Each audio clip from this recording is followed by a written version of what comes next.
لو تناهيتم إلى سر الحياة وصنعتم كائنا حيا نرى. اللہ نے دیکھو اپنے وجود کو ثابت کرنے کے لیے نا کیسی کیسی مثالیں دی ہیں. ہم یہ کہتے ہیں نا ماں کی محبت نیچرل ہے, تو سانپ میں کیوں نہیں ہے؟ سانپ کی مادہ انڈے جنتی ہے, انڈے دیتی ہے, اور جیسے ہی بچے نکلتے ہیں کھانا, بچے سب سے پہلے ماں سے دور بھاگتے ہیں سانپ کی مادہ کے. نہیں آئی میرا خیال ہے بات. اگر یہ نیچرل ہوتا تو سانپ کی جو بچے جب وہ جنتی ہے تو اس کی ممتا کہاں چلی جاتی ہے اس وقت؟ آپ کہہ سکتے ہو تو زہریلا جانور ہے سانپ, تو اس کی نیچر ہی یہی ہے کہ وہ محبت ہی نہ کرے کسی سے. مچھلیوں کو دیکھ لو آپ, میں نے تو ایکویریم میں مچھلیاں بہت پالی ہیں. مچھلیاں تو زہریلی نہیں ہوتی, کتنی پولائٹ سی مخلوق ہے مچھلی, فش آرام سے یوں یوں یوں تیر رہی ہوگی. مچھلیاں جب انڈے دیتی ہیں پہلے تو انڈے کھا جاتی ہیں, وہ انڈے جو بچتے ہیں اس سے چھوٹی چھوٹی مچھلیاں نکلتی ہیں, پھر ان کو بھی کھاتی ہیں. وہ ماں خود اپنے بچوں کو کھاتی ہے. جو بچہ بچ نکلنے میں کامیاب وہ جی لیتا ہے, ورنہ اکثر بچے ماں بولو کھا جاتی. اور بھی مخلوق ہے ایسی, کچھ جانور ایسے ہیں جن میں ماں بچہ جن کے کھا جاتی ہے, اور کچھ جانور ایسے ہیں جن میں ماں کی بچے سے محبت ہوتی ہے, اور کچھ ایسے بہت زیادہ ہوتی ہے, اور کچھ ایسے اتنی زیادہ ماں بچے سے محبت کرتی ہے کہ اپنی جان دے دیتی ہے, بچے کو بچا لیتی ہے. تو اس سے پتہ چلتا ہے بھائی یہ خود بخود نہیں ہے, یہ ایک مینجمنٹ ہے. فطرت نے ہر ماں میں اس کی جو ہے نا ایک خاص طریقے سے محبت کے سافٹ ویئر انسٹال کیے ہوئے ہیں. کسی میں محبت زیادہ ڈال دی ہے, کسی میں کم ڈال دی ہے, کسی میں بالکل بھی نہیں ڈالی, اور کسی میں نفرت ڈال دی ہے, اور کسی میں بہت زیادہ نفرت ڈال دی ہے. تو یہ ماں کی محبت کو ہم نیچرل کہتے ہیں, یہ اپنی زبان میں کہتے ہیں, ورنہ نیچرل اصل میں اس دنیا میں کچھ بھی نہیں ہے, سب خدا کا پیدا کرتا ہے. اب جب آپ دیکھتے ہو نا کہ کون سے جانور ہیں جن کے ماں کے دل میں, اچھا کچھ جانور ایسے ہیں کہ ماں تو محبت کرتی ہے, باپ نہیں محبت کرتا بچوں سے. جیسے اکثر جانوروں میں باپ کے دل میں کوئی محبت ہوتی ہے بچوں سے. بھائی بکری اپنے بچے کو پالتی ہے, بکرا پالتا ہے جس کے بچے ہیں. مجھے لگ رہا ہے آپ لوگ کیا پالتا ہے, مجھے خیال چپ بیٹھے ہیں. بکری بچے کو پالتی ہے, بکرا نہیں پالتا. گدھی گدھے کو پالتی ہے, گدھا نہیں پالتا. اس کو کوئی ہوش ہی نہیں ہے کہ میرا بچہ ہے یا پڑوسیوں کا بچہ ہے, اس سے کوئی فرق.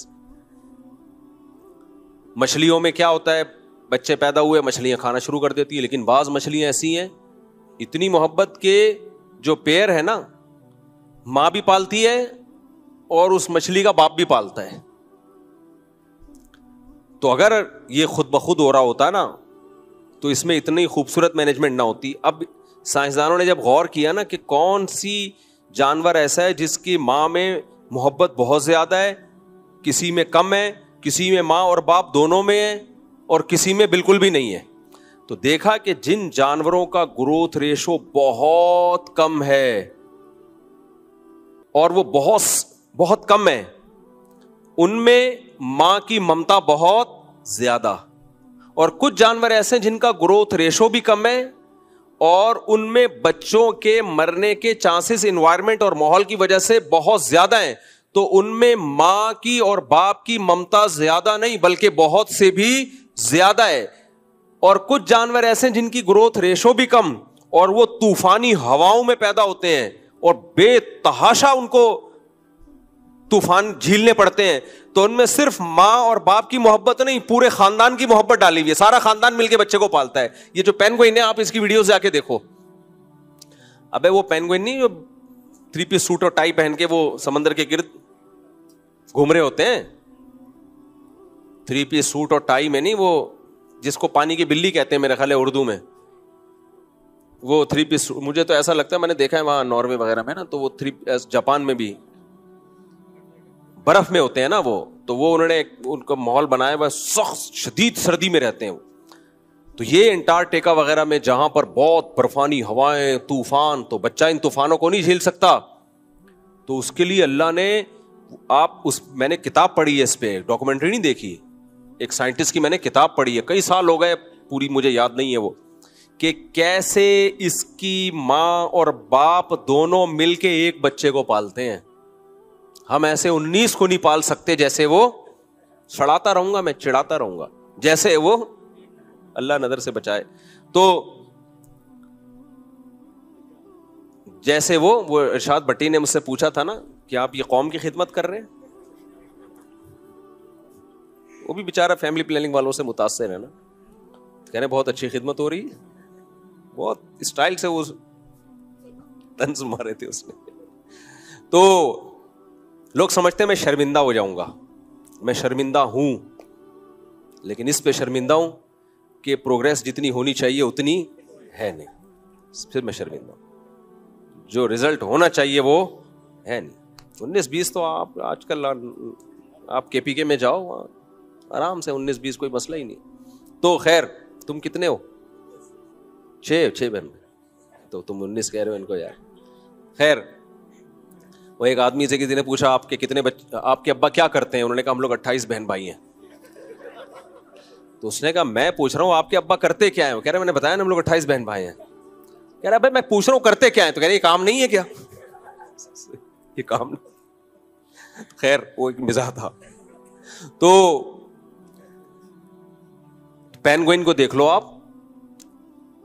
آپ ڈاکومنٹریز دیکھیں, اس کی کتابیں پڑھیں اس کے بارے میں, گوگل پہ سرچ کریں, کیونکہ جھکڑ ہیں, برفانی طوفان آتے ہیں, اس بچے کو کا سروائیو کرنا بہت مشکل. لیکن اس کے ماں باپ اس بچے کو جننے میں اور پالنے میں اتنی تکلیف اٹھاتے ہیں, ایسے جان جوکھوں میں کھیل کے اور اس کی ہیلپ کرتے ہیں, اپنے بچے کو پالتے ہیں. اور پھر اس کے بعد باقی خاندان بھی ساتھ دیتا ہے. وہ پورا پریوار جو ہے نا جھنڈ میں جا رہے ہوتے ہیں, چلو جی ماں پیچھے رہ گئی تو دوسری انٹی آتی ہیں اس کو گلے لگا لیتی ہیں.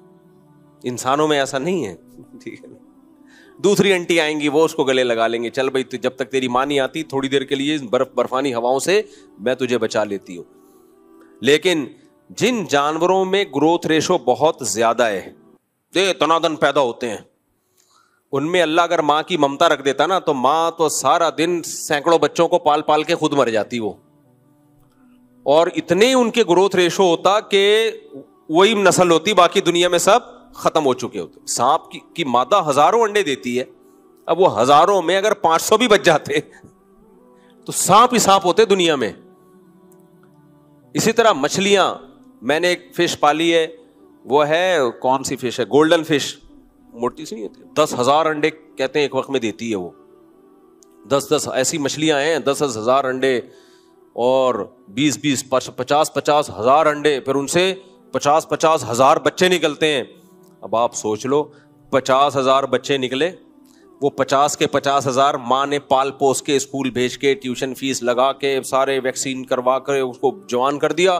ان 50,000 کی جب شادی ہوگی تو ایک ایک کے 50,000, تو 50,000 کو 50,000 سے ضرب دو تو اکائی دہائی سینکڑا, 1000 10,000 کیا, اکائی دہائی سینکڑا, 1000 10,000 لاکھ, 10 لاکھ, کروڑ, 10 کروڑ, ارب, تو تقریباً 5 ارب یا 50 ارب, صحیح کیلکولیشن کر لینا گھر بیٹھ کے, 50 ارب تھوڑے دنوں میں ہو جاتے. تو مچھلیاں ہی مچھلیاں ہوتی میرے بھائی, سمندر میں تو پاؤں رکھنے کی بھی جگہ نہیں ہوتی, پھر وہ سب مر جاتی, تعفن پھیلتا.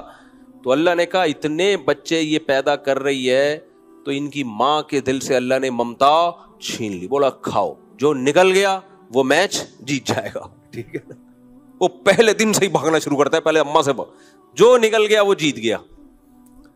تو بھائی یہ ماں کی تو وہ بھی مچھلی ہے.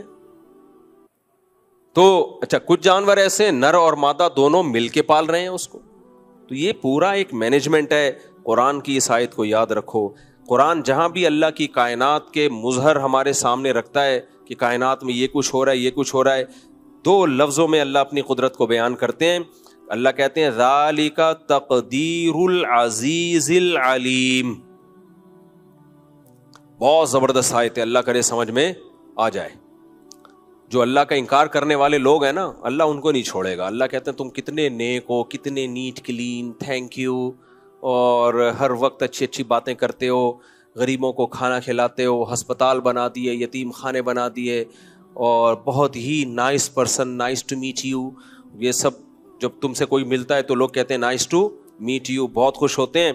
اور لیکن اگر تم مجھے نہیں مانتے, اللہ کہتے نہیں چھوڑوں گا میں. کیونکہ تم نے چھوٹا جرم نہیں کیا, چھوٹا جرم نہیں کیا. ایک ایسی ذات کا انکار کر دیا جس کی قدرت کی نشانیاں صبح و شام اپنی آنکھوں سے دیکھتے ہو, صبح و شام دیکھتے ہو, تو تمہیں اس کا کیوں خیال نہیں آیا؟ تو تقدیر العزیز العلیم, تقدیر کہتے ہیں مینجمنٹ, اندازہ, ایڈجسٹمنٹ, یہ سب الفاظ تقدیر کے لفظ میں سما سکتے ہیں. ایڈجسٹمنٹ ہے اس میں, مینجمنٹ ہے اس میں, ایک ہمیں ایک کیلکولیشن ہے اس میں, ایک ہوائی نہیں ہے ورنہ نظام چل نہیں سکتا تھا. اب ملحد اور ایتھیس کیا بولتا ہے؟ ایتھیس بولتا ہے کہ حسن اتفاق ہے اس لیے ایسا ہو رہا ہے, یعنی خوبصورت مینجمنٹ ہے نیچر کی وجہ سے. اللہ کیا کہتے ہیں؟ خوبصورت مینجمنٹ ہے نیچر کی وجہ سے, لیکن اس نیچر کو بنانے والا کون ہے؟ خالق. خود بخود یہ نیچر بنی نہیں ہے, یہ فزکس کے جو لا ہیں اور جو پوری دنیا جن قوانین پہ چل رہی ہے یہ خود بخود نہیں بن سکتے, یہ ہو نہیں سکتا. تو اس لیے اللہ کی نظر میں سب سے بڑا مجرم وہ ہے جو خدا کا انکار کرے. ہوا و حرص والا دل بدل دے, میرا غفلت میں ڈوبا دل بدل دے.